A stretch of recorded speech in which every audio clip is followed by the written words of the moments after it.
I'm back with meteorologist Dr. Neil Frank, the former director of the National Hurricane Center. Dr. Frank, you were talking about the Dust Bowl, Yeah. and I think it's interesting to show people a graph. Let's look at Right. graph number Okay. 1, and here it is. And what we see here is the number of stations in the United States reported their maximum temperature over 95 degrees. Okay. All right, if you're going to have a drought, you need to have a lot of hot air, right? And so, and that would be from the period of June through August. All right, over here on the left-hand side, that peak is the Dust Bowl years. Boy, it was incredible. So this is the temperature. Yeah, exactly. And then This is the number of days, the percent of days that had temperatures over 95 degrees. Oh, gotcha. And then here's Right. 1920, 1940, 1960, 1980. Yeah. So what I get from this graph is that it was a lot hotter in Absolutely. 1936, and we've actually seen a decline That's right. over All time. the way to the current. Fascinating. There was another important drought in the 50s, and you can see that little peak there. But nothing that we've seen now compares to what we saw in the 30s. It was indescribable. Okay, we can move on, but let's talk about how you got into the Right. issue of global warming. I mean, you are a meteorologist. Your expertise is storms and hurricanes. Talk about what interested you in this topic. Well, it's interesting that in meteorology, you have a very small group of people. And I had specialized more in tropical meteorology. And so in the 80s and 90s, when some of the people that I knew are friends, not close friends, but they were working in climate.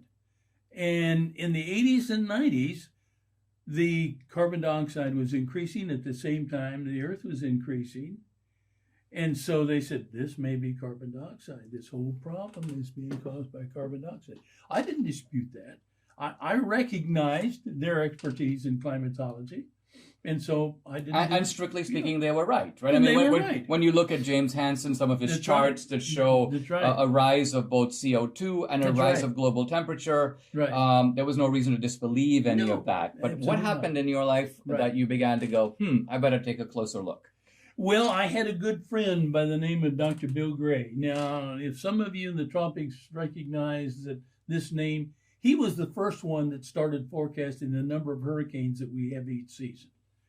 A very good friend of mine, a professor out of Colorado State, and he started to talk to me, and he said, Neil, he said, you haven't looked at the data. Yeah, in the 80s and the 90s, there was good correlation. But prior to that, there wasn't a good correlation. And after that, there's not a good correlation. You need to spend some time looking into this. So let me draw out the significance. What you're saying is that there was a period of about 20 or 30 years in which you had kind of matching rising Right. levels of CO2 and measured increases in the Earth's warming, and they Absolutely. ran side by side, these two. Absolutely. But this was almost an anomalous period. Absolutely. And that if you look before, let's look after. Okay, let's Okay. look after this period. How much warming has there been of the Earth, let's say in the last 20 years? None. None. So there's been no warming, yet carbon dioxide has continued to increase. What about before that? Let's look at the Oh. period, let's say from the 50s to the 70s. Yeah, very interesting. Yeah. As I recall, you came over here in the middle of the cold period. You remember when you came here from India, everybody was concerned that we were headed towards an ice age. I mean, 35 years that the Earth cooled, and all the experts, international experts, says we are headed towards an ice age.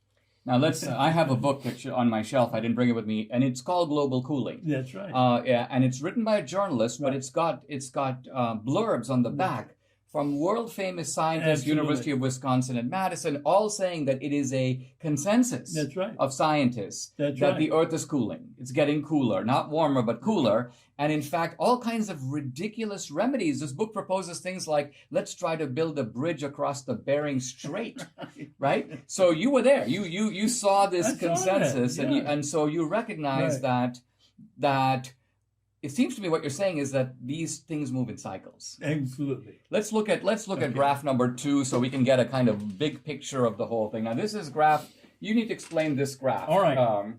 The top graph shows the temperature in the northern hemisphere as determined by ice core samples out of Greenland. The bottom of the graph shows the carbon dioxide levels during this 10,000 year period. Now, why are we looking at 10,000 years? We know from past data that the Earth goes through cycles. We have 100,000 years of an ice age, 10,000 years of a warm period. So we are in this 10,000 year warm period. And so at the top of the graph, you can see that there's a 1,000-year cycle in these peaks. Here we are right over here at the right. So here this graph is going years before now, right? Right. So this is actually 10,000 years ago. 10,000 years ago. Wow. Right. Okay. All right. So if carbon dioxide was the cause of these peaks up here, we'd ought to see these peaks down here. They're not there.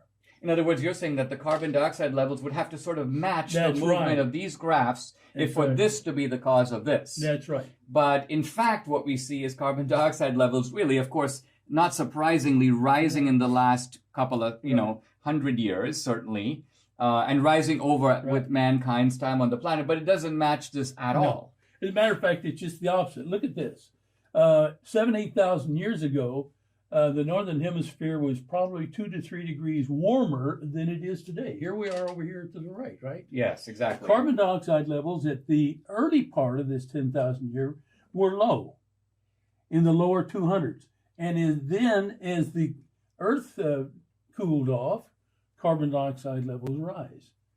Well, that's just the opposite of what we're being told. So what I draw from this is that, yes, there has been some recent warming, although, as you say, not in the last 20 or 25 years, but clearly other factors are causing it, right? I mean, isn't that a reasonable inference from the data? Absolutely. By the way, I should point out to people, if you're listening to this on audio, we're trying to draw out the significance of what's being talked about, but it would be really cool if you go back and watch on video. This podcast is up on YouTube. It's also up on Rumble. So this way you can actually see the graphs, and it becomes a real learning experience because the data is all right up on the board behind us. When we come back, we're going to dive a little bit more into this issue of what is causing the warming that does occur if it is not CO2. We'll be right back.